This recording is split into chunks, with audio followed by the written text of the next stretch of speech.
Hello. See, I have to do that now. If you remember, I've been complaining about the glint, the ghosting on the camera, because usually I can see myself. But I've realised it's the screen protector. So when the camera comes through the screen protector, it's creating this like shadow. It's horrible. And also, if you can hear that right now, that's the police helicopter. Lovely area. So I've already done this episode once. I did it yesterday, but I realised the camera was at the wrong height, and I was basically, you just got like 21 minutes of like FOD, just like the top of my head talking, and it was a great show. I was on fire. But we go again. Okay. uh should we start off with a funny date story before we get into the dark shit? Okay. Funny date story. Not a Tinder story. Never had a bad Tinder date. In fact, about 13 years ago, I was working in a restaurant on the King's Road in Chelsea. Yes, I did. And it was an open kitchen. And a waiter came up to me. It was early Sunday evening, and handed me a piece of paper with a number on it with a girl's name. I can't remember her name. And it was a customer. She saw me and she wanted to ask me out. I know. I had that appeal once upon a time. Before the alopecia. And yeah, before the mole on the penis. You know. And yeah, so we went out, and it was a Friday evening, meeting outside Liverpool Street train station, if I remember correctly. And the first red flag was she was 45 minutes late. She wasn't very apologetic either, but it does happen, and I'm a forgiving soul. Um, and there was like a 5-10 minute walk to wherever we go in this restaurant, in that area of London. And um, as much as I can be a bit of a retard sometimes, I am quite self-aware in terms of I know if something's going well or something's going bad. I'm I've kind of got that figured out, unless it was my relationship crashing around me the other week. I didn't see that coming, and I thought it was going well. Sorry, tea burps. And yeah, it was good banter, good bants for the younger viewers. And yeah, it was going great. Like 10 minutes, like nice little rapport, no issues. Get into a restaurant, and then if you've ever been to one of these restaurants where it's like tables two, tables two, tables two, and you're all crammed in, like your elbows are nearly touching the person next to you's elbow. Like you can hear their business, they can hear yours, which actually reminds me of a place in Brixton. Um, every time we went to this place in Brixton Market, me and my friends would always, the couple next to us would always be breaking up. So we ended up naming it the Breakup Pizzeria. Um, and yeah, it was great. And we'd kick each other under the table and do this, like, or just like WhatsApp each other from 2 feet away, going, "Oh my god, this is fucking crazy." But yeah, um, yeah, I'm a bad person. I deserve everything that's happened. And so yeah, we order starters. Everything's going great.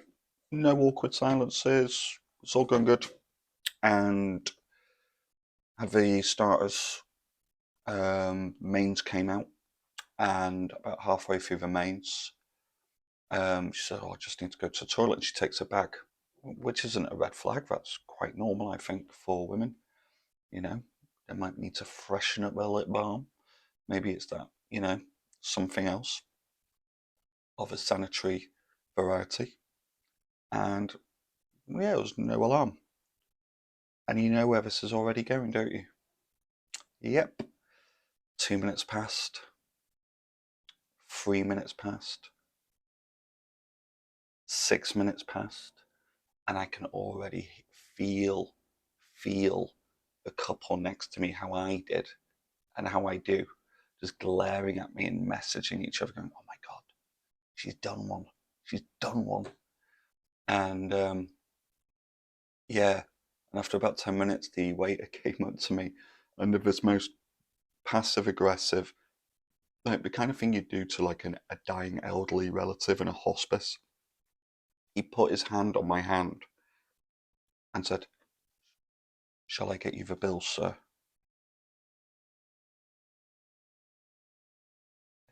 Yes, please. Yes. And yeah, I never saw her again. I never messaged her. And I've still got images of her like getting through a narrow toilet window, like squeezing through a toilet window on a Friday night into the streets of London. But yeah, there you go. That date is known as the getaway, middle of the main course. Um, I never drink. I'm not a big spirits drinker, but I remember leaving that night. And it was quite early on in the evening. It would have been about 7:30, 8 o'clock. Going out into some pub and just drinking like 3 whiskeys in a row straight, and the bartender just looking, "Bad day, mate. Bad day." But yeah, that was the getaway. The getaway date. You've got to have them. It's character building. Character building. Yeah, never forget that one. Okay, let's get some depressing shit out of the way, shall we? Actually, no. Realistic stuff. Things you do when you're desperate. I never said this, but I'm not an atheist, but I'd say I'm agnostic. Is that a word? Agnostic. And 2 days after Gaia dropped the bombshell, I actually went to church twice, 2 days in a row. I've also bought a lottery ticket every Euro Millions, every normal Saturday night lottery for 3 weeks now. I've bought lottery tickets. I'm also, as mentioned, I'm going to be seeing her again in like the 9th of April for a concert. It's something we want to do. And so in my head, I've already got this, come back stronger and fitter. I'm going to like start working out. And I run, but I don't work out. And I'm going to turn up in like 6 weeks' time with a 6-pack and like the winning 6 numbers and a villa in Tuscany. Yeah, I'm about like 2 days away from just like tying small weights to the end of my penis. So you're just like turning up to a concert at the Academy with a 6-pack and a rather disgustingly stretched penis. Because that's what all the girls want, isn't it? A 6-pack and a lottery ticket and a penis. But yeah, there you go. Things you do when you're desperate. I have done that. Not the penis thing, but I am going to do the 6-pack thing. We'll work out anyway. And I did go to church twice, and I have been buying lottery tickets. Judge me. I'm holding on for dear life. Today's been a shit day. Today's been a really shit day. We started packing together. It's just fucking horrible. Really, really horrible. Like, and she's really upset. It's not just me. She's not like hoovering around a bag of tears or anything. But yeah, it is pretty brutal. That's why I'm just low on energy today. It's taken a little bit out of me. And again, as mentioned before, got opening a new restaurant in centre of Manchester in just under 2 weeks now. Just under 2 weeks. We're getting the whole team together, brand new team, a week today on the 12th for training. And then it's like a week of training, get on site, and we're going.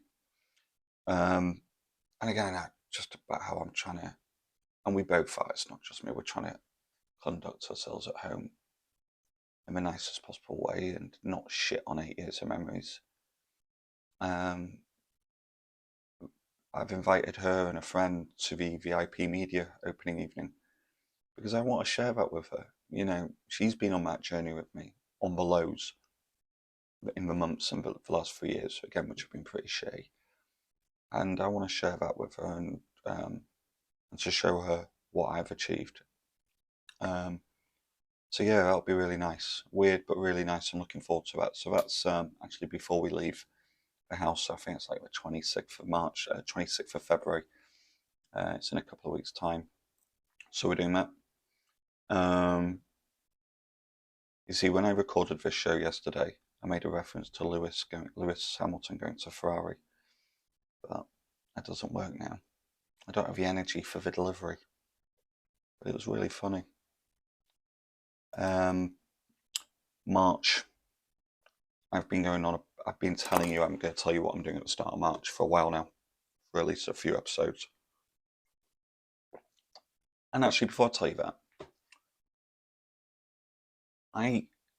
I've had like so much good feedback, like incredible messages of support, like, oh my God, it's amazing that you're doing this, laying yourself out there. I had one guy actually call me quite late at night, past the cut-off, and he called me saying, should you be putting yourself out there like this? So that's the fucking point, dickhead. That's the fucking point. It's not meant to be pretty. And I've got bad news for you guys. It's going to get worse. Now, eventually, I'll get a bit more energy and we can get the guests on. We can start talking about the recovery and, there is a direction I want this to go in. It's not just going to be weeks of self-pitying. But it is important to understand, like, this is the point. I'm meant to be documenting the cycle of pain that not just me, all of us go through at some point in their life.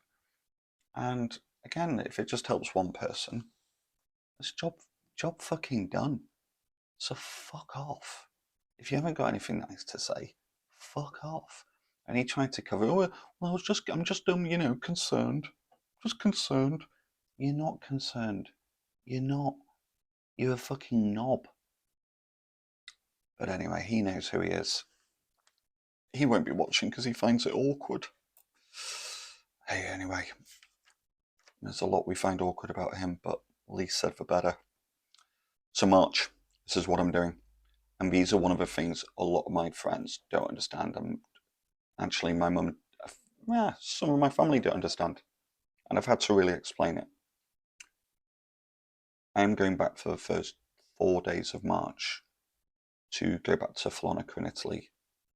Firstly, to say thank you to her parents for everything they've done. And to say goodbye to her parents because they want to see me. And they've been really affected and upset by the situation. And we're obviously worried about Gaia. I'm not turning up unannounced. It's all planned. It's going to be really sad, really sad. And that's what I'm doing. I want to go and also, it's those first 3-4 days away from the house on my own where I'm petrified. I'm petrified.